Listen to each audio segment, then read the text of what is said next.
मौजूद हैं जनपद सिद्धार्थनगर के, ये बीएसए ग्राउंड है। आप देख रहे हैं यहाँ आंगनबाड़ी कार्यकर्ताओं के द्वारा, कर्मचारी जो हैं आंगनबाड़ी के, जो कर्मचारी हैं, सहायिका हैं, कार्यकर्ता हैं, उनके द्वारा एक प्रदर्शन किया जा रहा है, धरना दिया जा रहा है। धरना किन नीतियों को लेकर के ये धरने पे हैं, क्या कारण है, हम यहाँ जानकारी लेना चाहेंगे। हाँ मैम, आपका क्या नाम है? मेरा नाम प्रभावती देवी है। आप किस पद पे हैं? मैं आंगनबाड़ी कर्मचारी एवं सहायिका एसोसिएशन उत्तर प्रदेश की प्रदेश महामंत्री हूँ। अच्छा, ये क्या कारण है कि आप लोग धरने पे? कारण ये है कि अभी कुछ ही समय 27 अगस्त को सरकार ने एजुकेटेड के रूप में एक भर्ती निकाली है, जिसको भर्ती निकाली है उसके बदले सरकार 10,313 रुपये देने जा रही है, जो हमारे विद्यालय में 306 वर्ष के बच्चे को हमारी आंगनबाड़ी आज 45 वर्षों से करती चली आ रही है।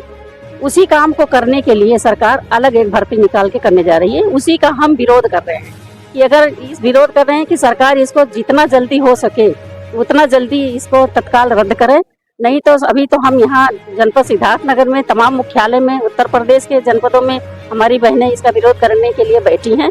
अगर इसके बाद भी सरकार की कान आँख नहीं खोलती है तो हम 14 तारीख को अपने इको गार्डन में अपनी मांगों को, लंबित मांगों को लेकर के हम लखनऊ के इको गार्डन में बैठेंगे। अच्छा, आपका कहना है कि ये एजुकेटेड जो भर्ती अभी निकाली जा रही है इसको रद्द कर दिया जाए, लेकिन कारण क्या है, क्यों आप ये मांग रख रही हैं कि भर्ती रद्द कर दिया जाए?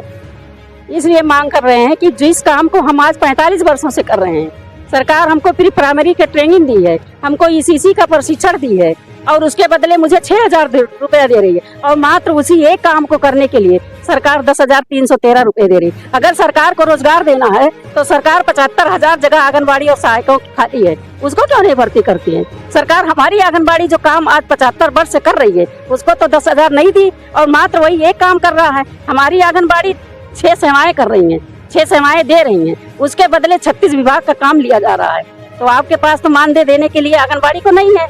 एक अलग कौन सा प्रशिक्षण एजुकेटेड के रूप में आप भर्ती करने जा रहे हो, कौन सा प्रशिक्षण?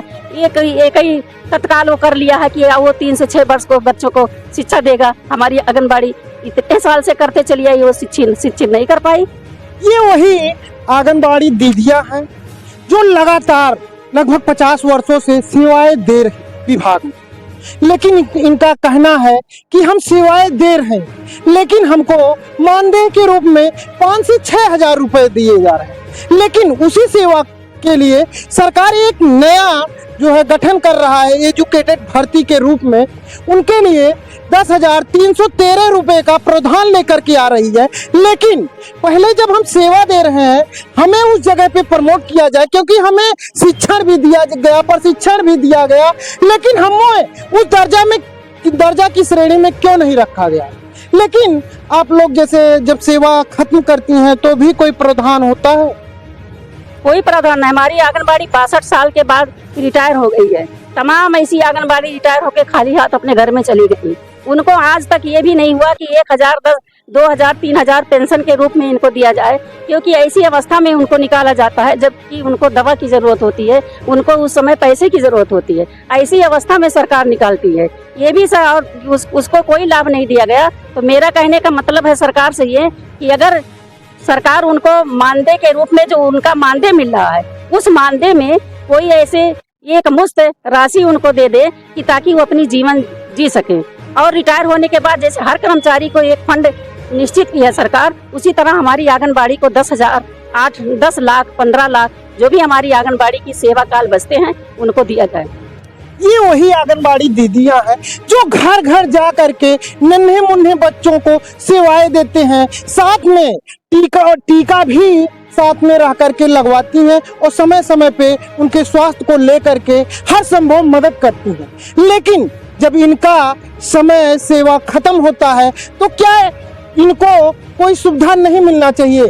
पेंशन के रूप में, पेंशन ना सही तो एक मुफ्त इनको भी सेवाएं, कुछ ना कुछ जो सेवा दिए हैं उसके लिए भी सरकार को इस पे गौर करना चाहिए, क्योंकि ये स्वास्थ्य विभाग और तमाम ऐसी विभाग की, क्योंकि ये आंगनबाड़ी दीदियां जो है रीढ़ की हड्डी है, क्योंकि ये नन्हे मुन्ने जो देश के भविष्य है उनका देख रेख करती हैं और समय समय पे तमाम ऐसी गर्भवती महिलाएं हैं, तमाम ऐसी आप लोग स्वास्थ्य विभाग से मिल करके भी काम करती हैं।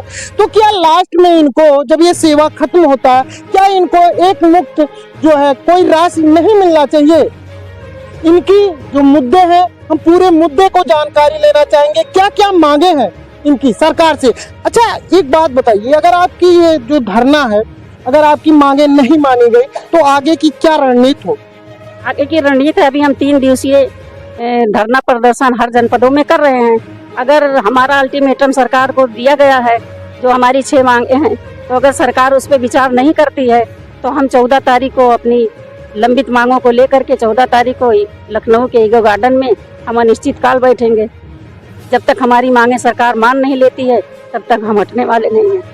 अच्छा, आज आप बीएसए ग्राउंड सिद्धार्थनगर में आप कितनी मांगों को लेकर के जिलाधिकारी महोदय के द्वारा जो केंद्र सरकार के मुखिया हैं योगी आदित्यनाथ को जो पत्र देना है, किन किन मांगों को लेकर के आप उन्हें जो है देने वाली? हमारा पहला मांग है एजुकेटेड भर्ती को रद्द किया जाए, उसके जगह पे हमारी आंगनबाड़ी बहनों को रखा जाए। दूसरा मांग है जो 50 वर्ष हमारी आंगनबाड़ी पूरा कर चुकी है, उसकी जिसकी सेवा 10 साल हो चुकी है, हमारी आंगनबाड़ी को मुख्य सेविका के पद पर उसका प्रमोशन किया जाए। हमारी मिनी आंगनबाड़ी बहनें हैं जो एक शासनादेश जारी हुआ है कि उस मिनी आंगनबाड़ी बहनों को सामान्य में कर दिया जाए।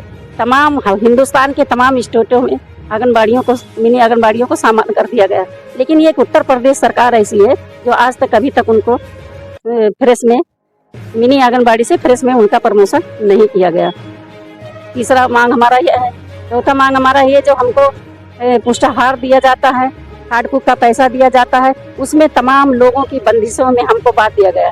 उसमें कोटेदार को लगा दिया गया, मास्टर को लगा दिया गया, समूह को लगा दिया गया, तमाम ऐसे लोगों को बांध दिया गया। तो हम चाहते हैं कि उसको लगा करके हमारी आंगनबाड़ी को ही उसका वो बनाया जाए। चौथा मांग है हमारी कि जो हमारी 62 वर्ष हमारी मैंने रिटायर होनी है, उनको एक मुश्त धनराशि 10 लाख दी जाए और उनको रिटायर होने के बाद सरकार कोई मतलब एक मुश्त उनका पेंशन बांधे। तो चौथा मांग, 6वां मांग हमारा है जो 75,000 जो जगह खाली है, अगर सरकार रोजगार देना चाहती है तो 75,000 जगह खाली है आंगनबाड़ी और सहायिकाओं के, उस पर उनकी भर्ती की जाए। ऐसे हमारी तमाम मांग। देखिए, ये आप देख रहे हैं यहाँ जो जमावड़ा है, जो धरना है, जो प्रदर्शन है, ये आंगनबाड़ी दीदियां है जो जमीनी हकीकत पे सरकार की रीढ़ की हड्डी है। यही घर घर जा करके सरकार की जो योजनाएं हैं वो लोगों तक पहुंचाने का कार्य करती हैं और जो देश के भविष्य हैं, नन्हे मुन्ने बच्चे हैं, उनको समय समय पे सेवाएं देती हैं। लेकिन क्या ये अब धरना प्रदर्शन तक ही सीमित रह जाएंगी? क्या इनकी सुधि लेने वाला कोई नहीं रहेगा? इनकी जो मांगे हैं क्या ये पूरा हो पाएगा? क्योंकि ये हिंदुस्तान है, भारत है, यहाँ तमाम ऐसे धरना प्रदर्शन चलते रहते हैं और लगातार, लेकिन सरकार का जो मंशा है इनको लेकर के उस पर गौर करना चाहिए, क्योंकि यही वो जमीनी हकीकत पे कार्य करने वाले योद्धा हैं जो घर घर जा करके कोई भी समय हो, कभी भी हो, 24 घंटा मिला जुला के विचित्र परिस्थितियां जब आती हैं तो ये उनके साथ खड़े रहते हैं। और भी तमाम ऐसी बहनें हैं, हम उनसे जानकारी कहना चाहेंगी इस धरना प्रदर्शन को लेकर। हम धरना प्रदर्शन के लिए इसलिए कह रहे हैं, हमारा जो मूल हमारा काम था उससे भटका के एजुकेटर की भर्ती की जा रही है। और अगर एजुकेटर हो जाएंगे तो हम लोग को आज 5 साल से ट्रेनिंग दी जा रही थी, हम लोग भी ये सोच रहे थे कि हम लोग भी शिक्षक बन जाएंगे। हमारी कोई भी बहन 15 साल से कम की नहीं है जो यहाँ से जॉब कर रही हैं। आखिर उनको भी तो तजुर्बा है और आप नए एजुकेटर भर्ती करेंगे, उनको आप ट्रेनिंग देंगे, उसमें तमाम पैसा खर्च करेंगे, उनको देने के लिए आपके पास पैसा है और हमको हमारा बढ़ाने के लिए नहीं है। आखिर इन्हीं आंगनबाड़ी बहनों का, हम ही लोग का आप मानदेय बढ़ा दीजिए। और जो एजुकेटर को देने के लिए कह रहे हैं तो क्या हम उनसे अच्छी शिक्षा नहीं देते हैं? हम तो इसके साथ साथ बहुत से काम कर रहे हैं। हमारी अगर एजुकेटर की भर्ती हो जाएगी तो हमारा तो फिर अस्तित्व ही खत्म हो जाएगा। हम क्या करेंगे फिर? हमारा कोई मतलब ही नहीं रह जाएगा, फिर हम स्वास्थ्य विभाग तक सिमट कर रह जाएंगे।